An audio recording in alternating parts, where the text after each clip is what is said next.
Hi everyone, I'm so happy to have you join me tonight. From wherever you are in the world, we are going to delve into an exciting topic tonight. First, I want to just introduce myself.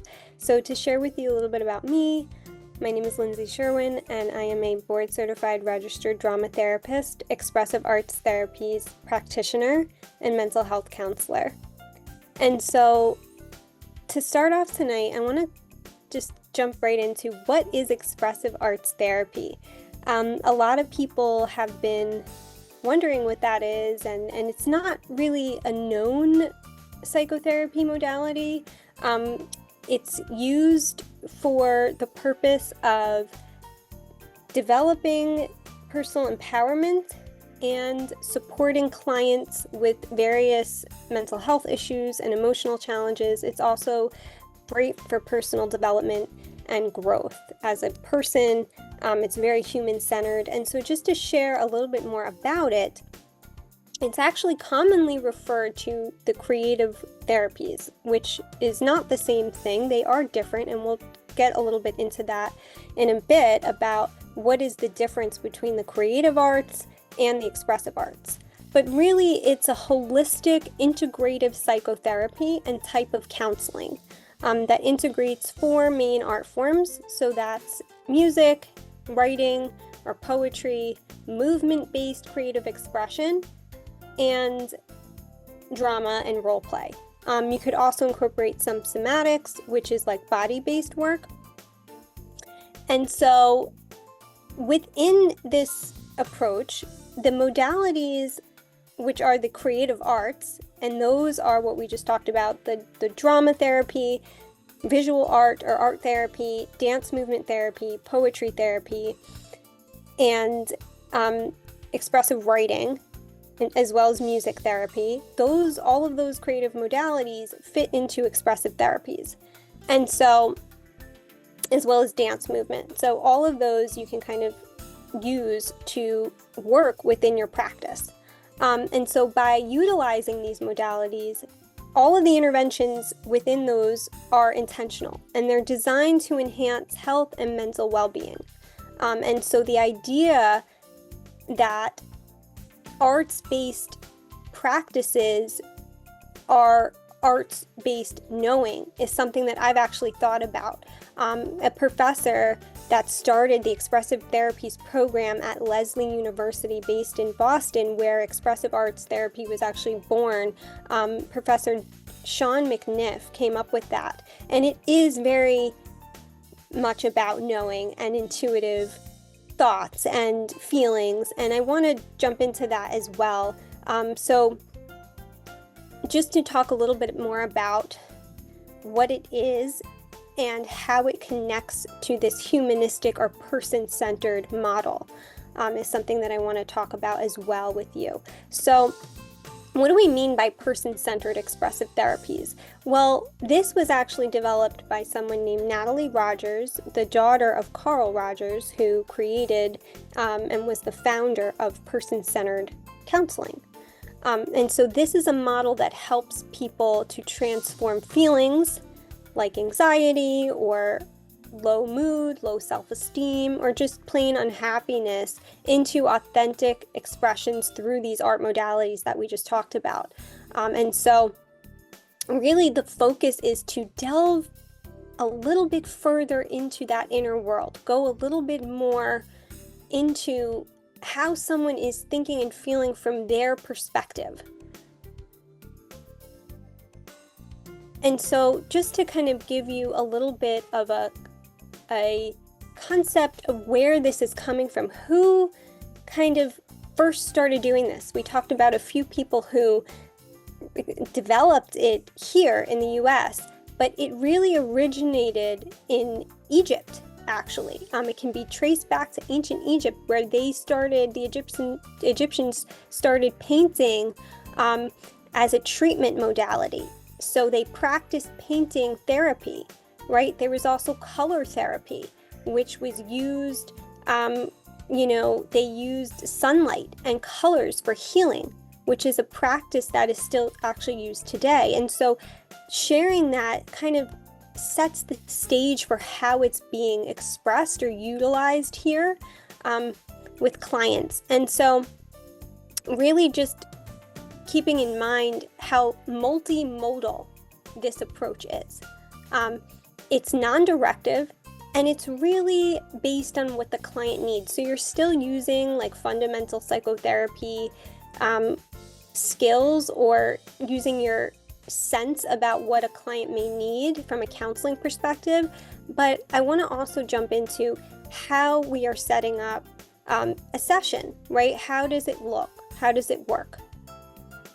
Well, let's first start out with like the 4 principles that expressive therapies focuses on. And so within the therapeutic modalities that we just talked about, all of these art forms, right, they're all considered multimodal.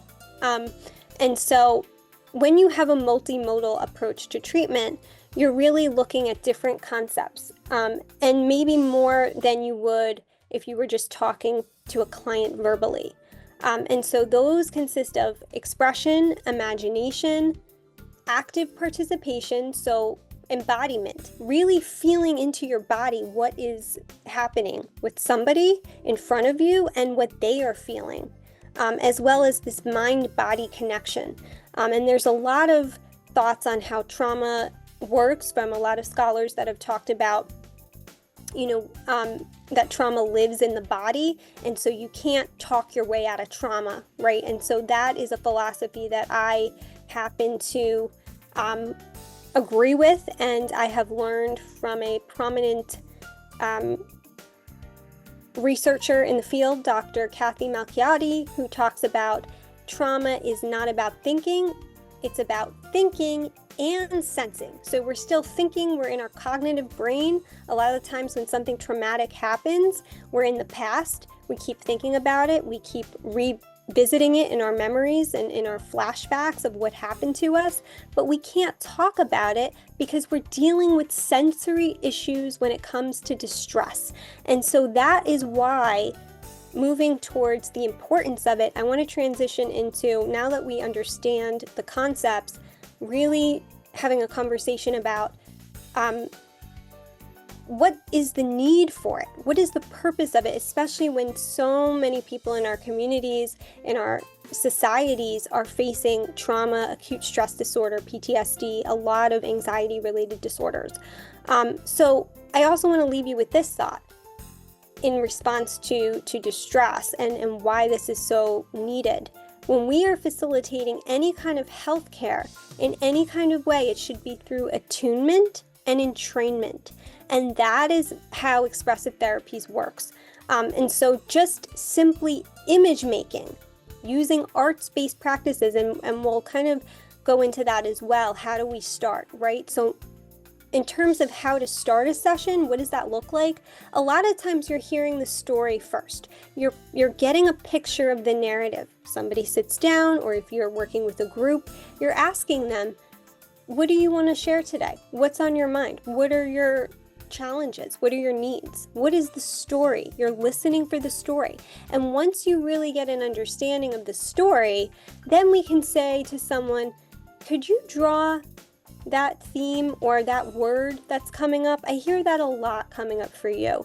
So you might pause, or you might listen to them a little bit more, take some notes. I do something in my own practice that I've created called scripting. So I'll literally hear the narrative, and then I'll script certain key lines and words that really resonate. And then I might offer that person to draw, or to create a symbol or an image. Or maybe they think of something like an image or a character, which I've had a number of clients do, that means something to them. And that'll stimulate the cognitive experience. That really helps to increase memory and language 2 to 3 times more than just talking alone. And so I also want to pair this with another interesting concept, so stay with me here, about creativity and imagination. Now, creativity and imagination are different, okay? And so creativity is not a requirement to do this practice, to be engaged in expressive therapies. Everybody is creative innately, but imagination is something else. That is when you're able to develop a conception of the future of what could be. And we use a lot of that phraseology in this work. What would it say to you, this image? What would it be like to be there, right? If it could speak to you, what would this say? What would this character say? What would this image say? If anxiety looks like a big red ball with flames around it, right? What would it say? How would it speak? And so personification of images is critical in this, and it really helps people remain distant from their concerns, from their challenges.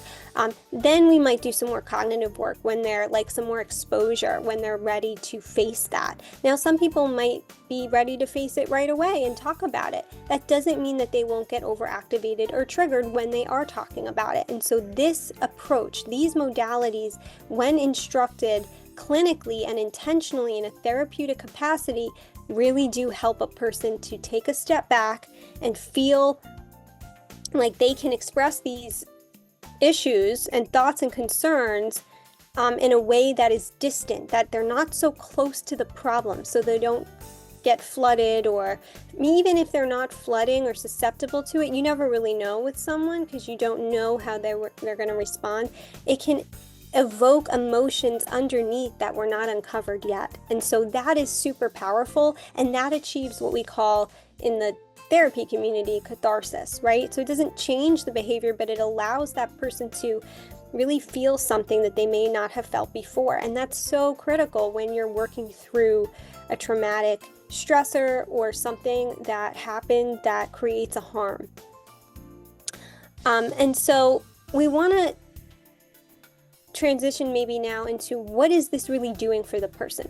And so in my professional opinion, it's creating a flow state. So it's turning to the body, it's quieting down the body by getting on an inner, peaceful, mindful, silent state within. And then after that process is completed, and we'll get into what we can do, some more activities later on. I'm happy to share with you what it looks like to take part in what I'm calling expressive therapies projects. So giving clients projects to do, and once completed, how they're able to take action on their goals and their determinations, which is essentially when you work with someone, what are we looking to achieve here, right? And so just to go back a little bit, I want to talk about some ideas for what we might be able to implement when we're in a session with somebody. And this can be used with individuals, it can be used with groups.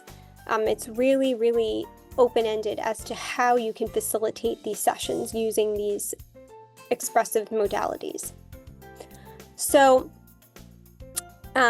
I really like poetry and expressive writing. That's one modality. Aside from being a drama therapist, I really don't start with drama therapy because sometimes people have trouble feeling like they are confident, maybe not trouble, but they're not sure of themselves when they are asked to get up and do a role play. And so some are more warmed up for that, others are not. And so keeping that in mind, writing about or writing to the issue that they're working through.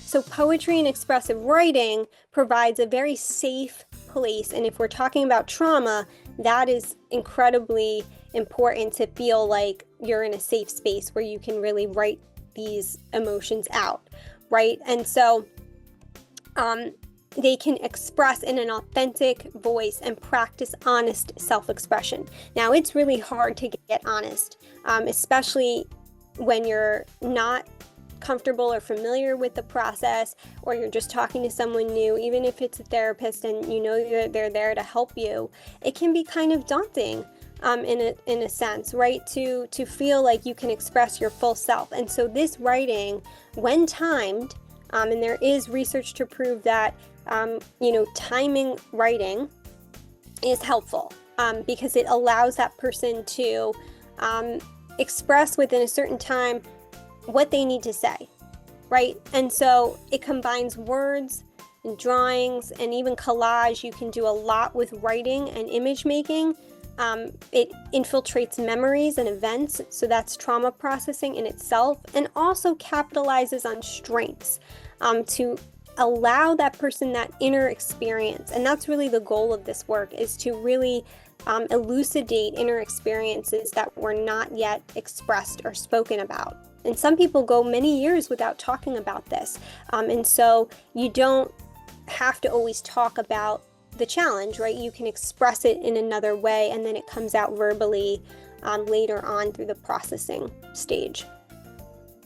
And so all of these techniques are used in expressive therapies, and they are all person-centered, right? But also, I want to add that even if you're not a person-centered therapist or provider, and you might not even be a therapist listening, you're just interested in using this as a facilitator, you can use other approaches like cognitive behavioral therapy or exposure therapy, mindfulness, guided imagery. There's many, many different ways to incorporate these approaches into your work. And so let's dive into what a session really looks like. And so I want to talk about how I set up the session.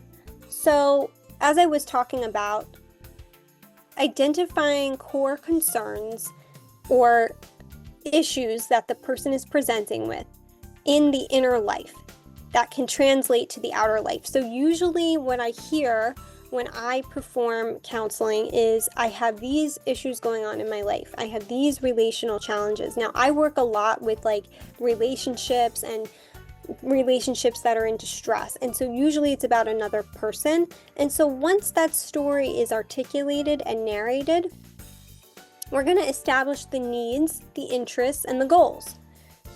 So what are we doing here? What are we looking to achieve here? Once we establish that, we develop some values, right? What's important to you? What's important to you in resolving this issue? And so we're making connections between the themes that are being shared. And I can give some examples later. And so when we start sharing, we're defining the narrative, we're exposing the narrative. This is kind of where that exposure comes from. Usually it's about a traumatic situation, relational distress, or a trauma that's happened over many years. Typically complex trauma, post-traumatic stress, other clinical issues that are coming up to the surface. And so once we get those parts of the story, I'm sitting there organizing the pieces, as I call them, the pieces of the story, right? These are the pieces that really create or become the composite for the trauma narrative. And they take the form of pieces or parts. So if any of you do like parts work, you're looking at the different parts of a person and how they function. This is really like the pieces of the story. And so the next step, which would be offering modalities. So that would be the next part. After we work through this narrative, getting clarity, organizing some of the pieces, we're kind of going in between these 2, 3, and 4 steps, this part of the process. So we're integrating and paralleling the modalities with the trauma narrative. And so we're using these art modalities. Now they get to choose what they do, because I call this an offering. In expressive therapies, everything is an offering. It's an invitation. It is not an obligatory product creation. It is creating a process for oneself to enable them to be a part of something in co-collaboration with me. And so I'm a witness, and I'm also a co-collaborator.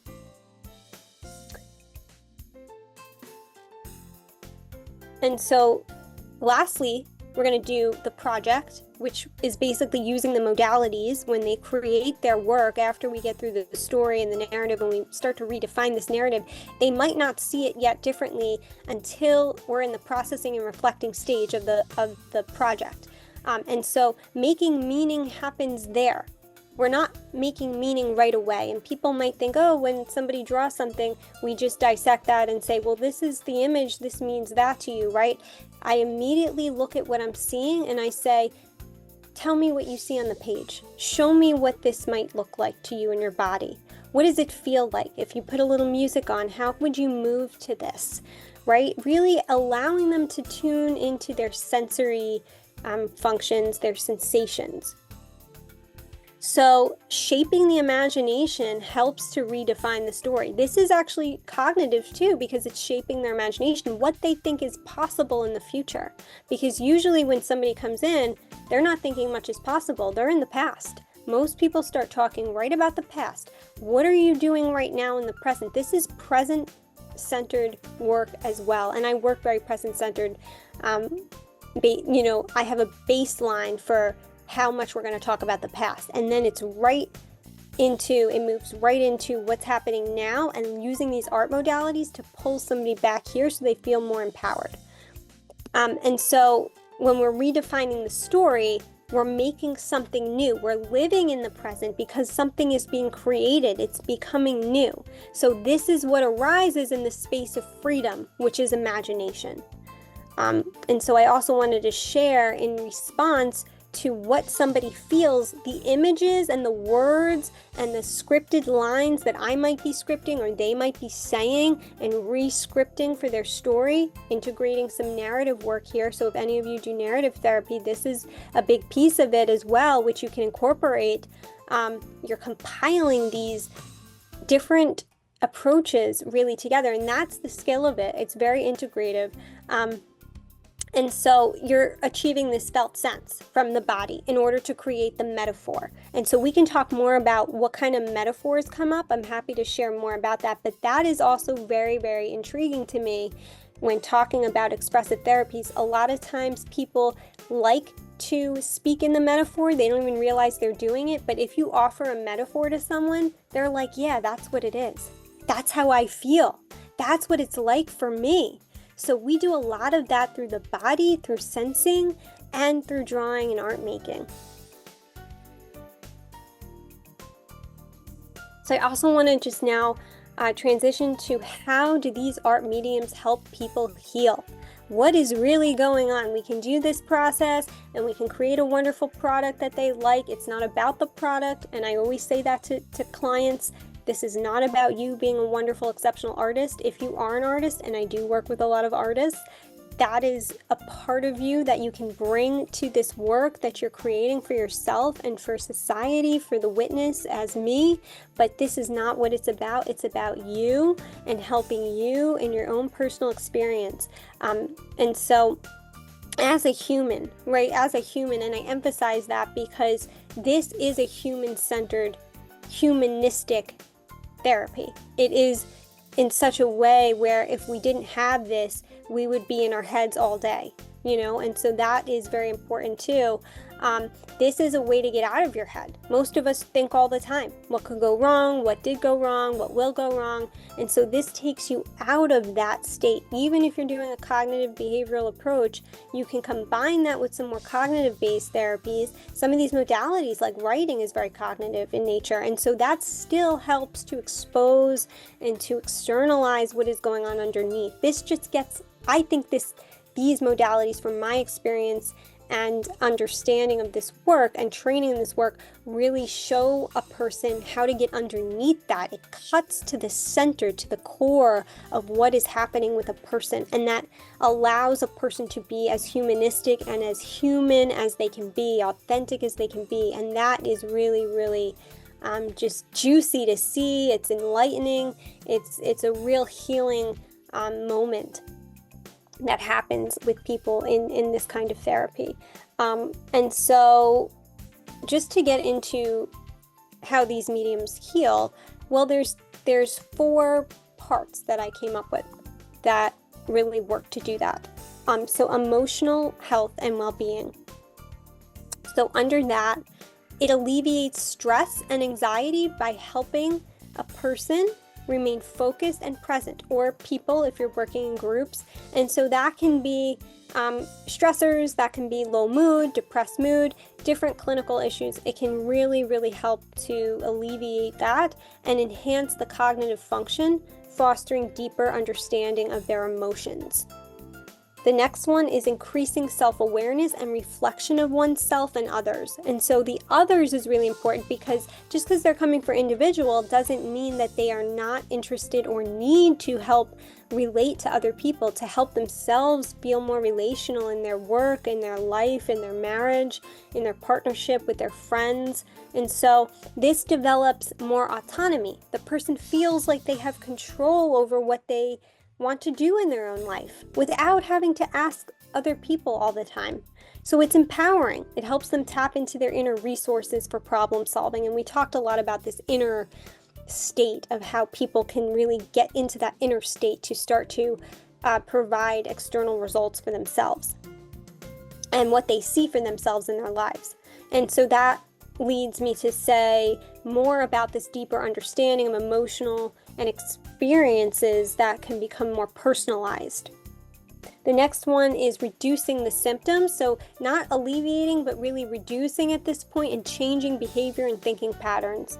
And so when you release stored trauma and pain in the body, you start to see a clearing or an opening up of, I can speak to these things, I can externalize, I can talk about this, I can open up about this. Usually people are shut down, they can't talk, or they don't want to talk about the trauma. They may be able to say something back to you, right? They can have a conversation, but they don't want to touch the trauma. And the minute you poke the bear, as the expression goes, or prod someone a little bit, even a touch, they go back and they retreat back and shut down or withdraw.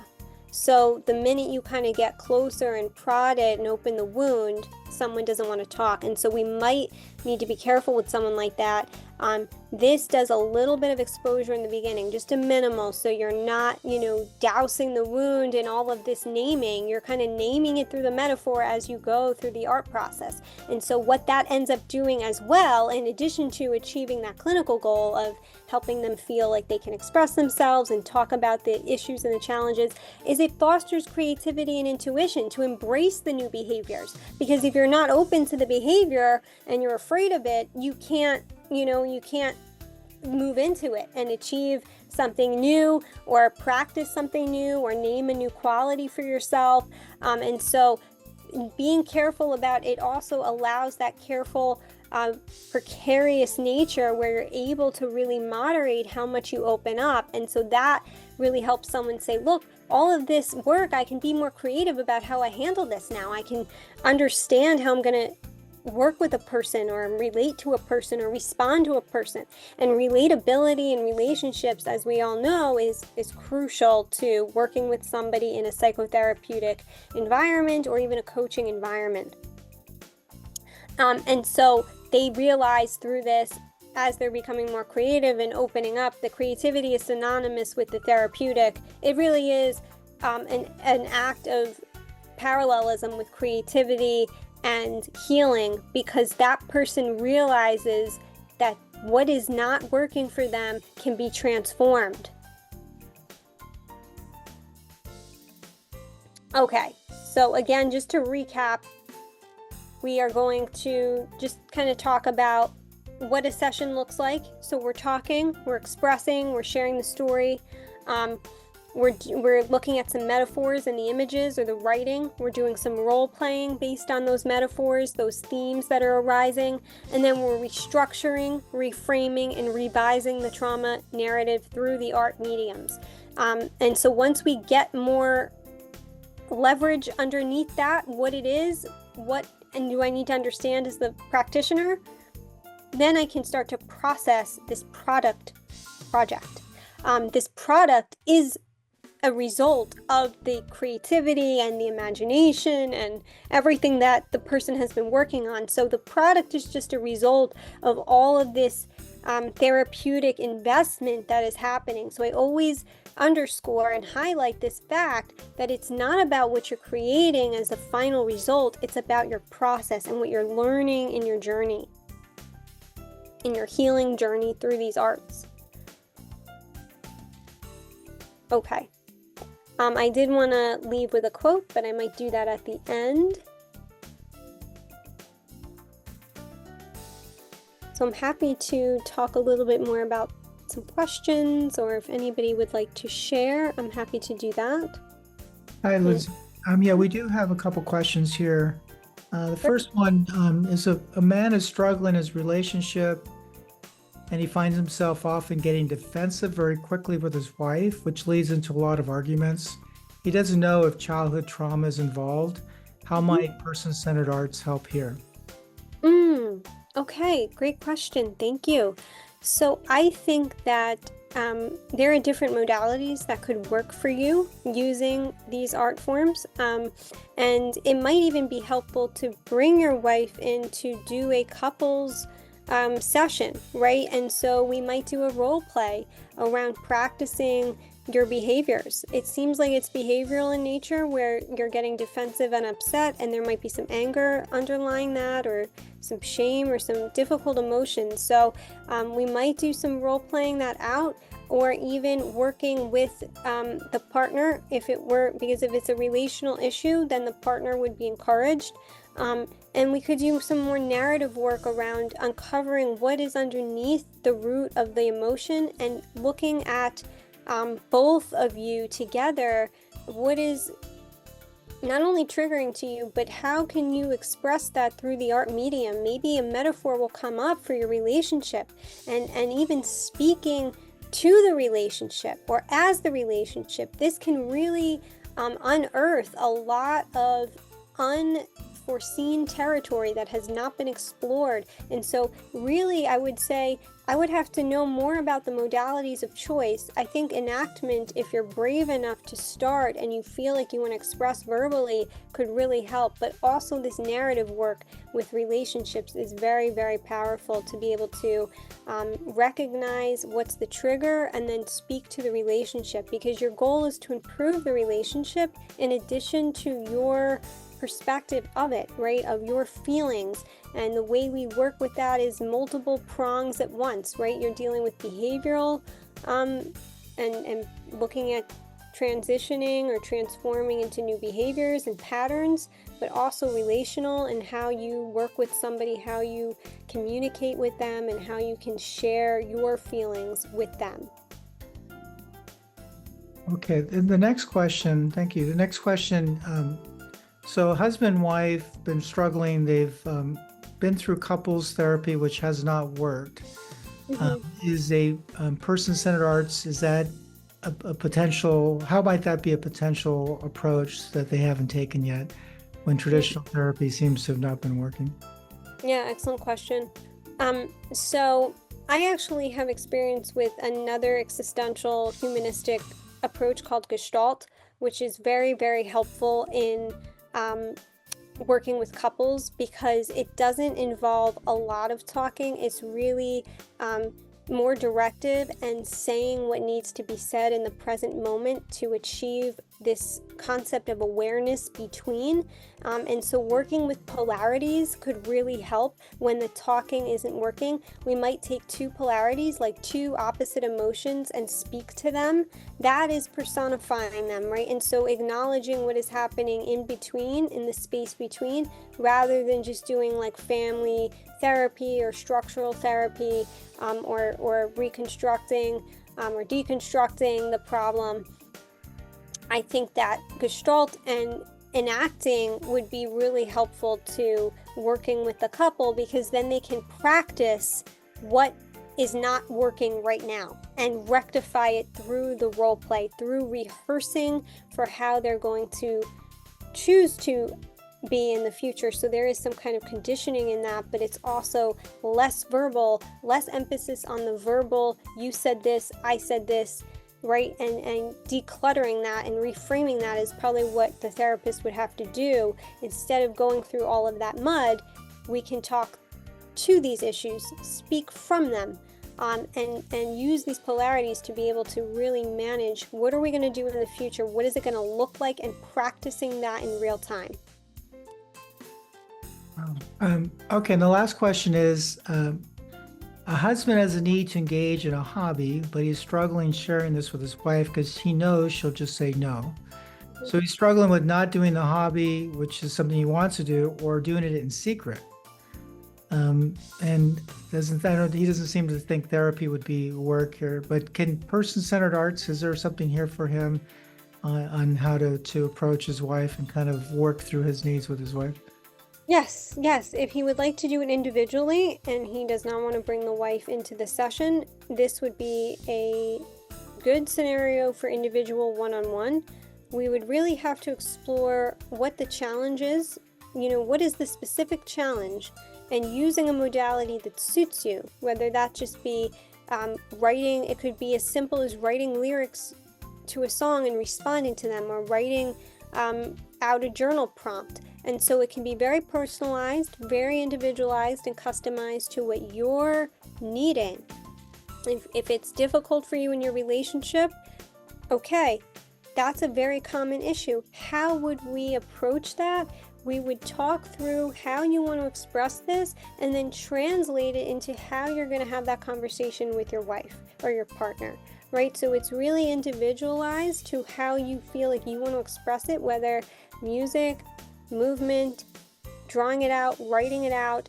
You don't have to say what it is. You can just maybe put something on the page and see what comes up. And then you'll start to see, as we would progress through the process, wow, I have the words now I have the confidence to learn the words to change what is happening. It's not only change within you, it's change within viewing how you see the dynamic between you. All right, so that's all the questions. Lindsay, did you want to do a close and we'll end the webinar? Yes, absolutely. So I just wanted to thank everyone for joining, and I really appreciate everyone being here and listening and tuning in for our second episode of the Healing Canvas Artful Healing. And so I want to just leave you with a quote before we close the show, and I think this really resonates with our topic for tonight.